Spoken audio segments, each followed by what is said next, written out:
নবম জাতীয় pay scale বাস্তবায়নের জোর দাবি জানিয়েছে জাতীয় নাগরিক পার্টি এনসিপি। জীবনযাত্রার ব্যয় বৃদ্ধি ও বর্তমান অর্থনৈতিক বাস্তবতা বিবেচনায় দ্রুত এই পে স্কেল কার্যকর করার আহ্বান জানানো হয়েছে দলটির পক্ষ থেকে।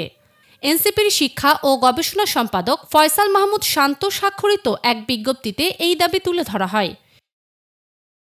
বিবৃতিতে বলা হয়েছে, দেশি শিক্ষক সহ সরকারি ও আধা সরকারি খাতে প্রায় ২৩ লাখ চাকরিজীবী কর্মরত রয়েছেন।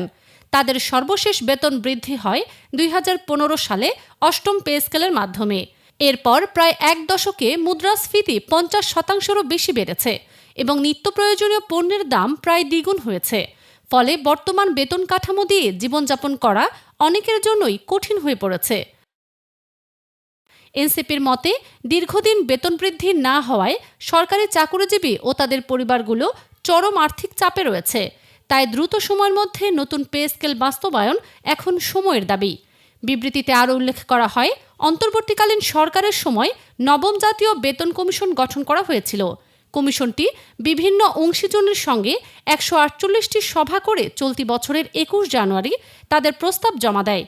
তবে এখন পর্যন্ত এই প্রস্তাব বাস্তবায়ন না হওয়ায় হতাশা প্রকাশ করেছে দলটি। এনসিপি জানায়, শুরু থেকেই সরকারি চাকরিজীবীদের ন্যায্য দাবির পক্ষে তারা সোচ্চার রয়েছে। পাশাপাশি দলটির একজন সংসদ সদস্য জাতীয় সংসদে বিষয়টি উত্থাপন করে সরকারের দৃষ্টি আকর্ষণ করেছেন। সবশেষে দ্রুত নবম পে স্কেল বাস্তবায়নের মাধ্যমে সরকারি চাকরিজীবীদের জীবনমান উন্নয়নের দাবি পুনর্ব্যক্ত করেছে দলটি।